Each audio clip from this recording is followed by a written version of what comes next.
Here's a final case that involves a piece of music with multiple voices, or in other words, there's more than one musical line happening simultaneously. In this instance, from Johann Sebastian Bach's English Suite Number 2 in A minor, the BWV on that is 807, and this is from the Sarabande from that suite.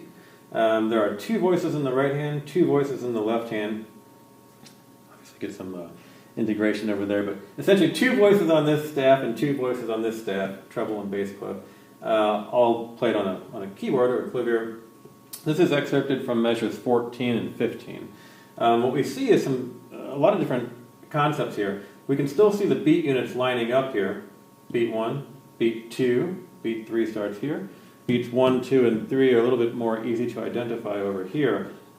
But notice the way these things are stemmed. These upper notes have stems up, and these lower notes have stems down. That would seem odd or contradictory to what we were talking about in the previous videos.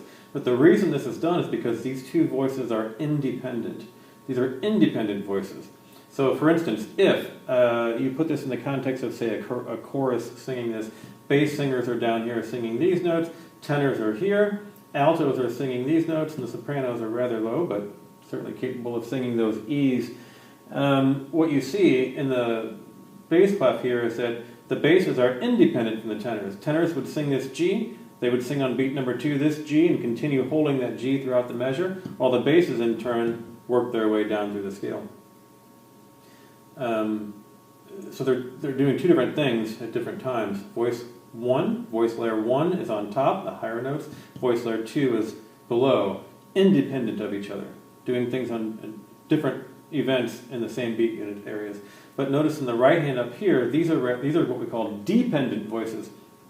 That's why they're stemmed both up, but they're skewed.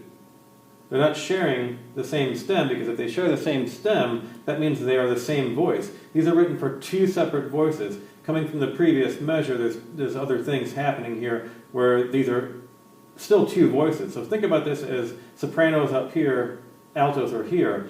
They just happen to be singing dependent of each other. So let's say, for instance, for the sake of this conversation, that the E's are the primary melody here, and the altos are merely supporting them, harmonizing a third below. Thirds are very, very popular consonant intervals to sing dependently.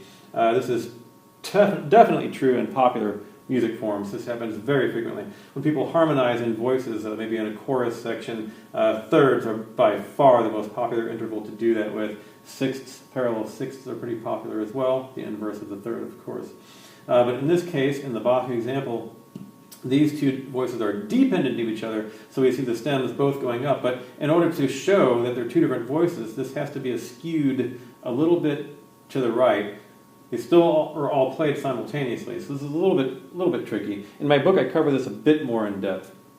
Let's take a look over in the next measure here, actually measure 15 in the piece, and you can, of course, pull this up on your own. My favorite source is imslp.org, where all of this stuff is free and awesome, and I pull up the Bach Gesellschaft-Ausgabe because it's by far the cleanest in my opinion, and it's more accurate.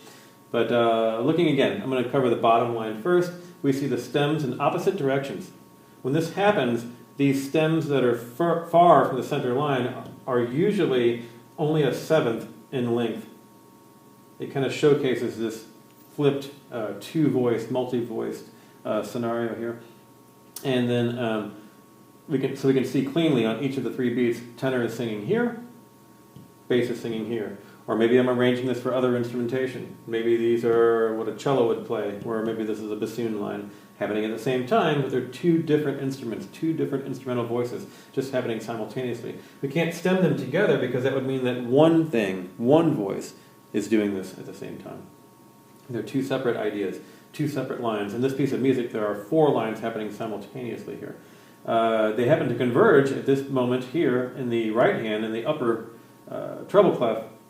Here, they're converging on this D sharp. So let's call this the alto and the soprano line are both performing this D sharp simultaneously. Obviously on a keyboard, you don't have very many options there. There's one key that plays that, and that's it. If I was going to arrange this for, say, a choir, then my altos and sopranos would be singing this D sharp simultaneously. where the lower note holds onto this D sharp for one whole beat, but the upper voice moves to this A. That's why it has to be written this way. You can't just write it as an eighth note because the lower one would drop out. Wouldn't be ringing anymore. And so we see these split lines. The lines are flipped. So we see this note's holding out for an entire beat again. The alto is holding out for an entire beat here while the soprano moves from G to F sharp. Altos keep that E. Altos repeat the E on beat 3. Sopranos take on this G, this B, and finally that E up there. All on beat 1. So that's why we have to flip the stems. And this is likewise true if we need an ornamentation in here or other aspects. Like if we had a tie. Ties usually go on the note head side. What I drew was essentially the wrong way. We'll cover this later in the ties chapter, but in multi-voice things, they're all flipped. Everything's always flipped to showcase that independence, that different voice layer. So that's not box work, so I'll take it out. But hopefully this helps to clarify a little bit. If you look these up and look up scores like this and look at them, look at why they're doing what they're doing, it should showcase all this information to you very cleanly. Again, my book covers this a little bit more too. And then by practice and looking and observing other scores, you get to see these tenets in operation, and this should help to instill this information to you.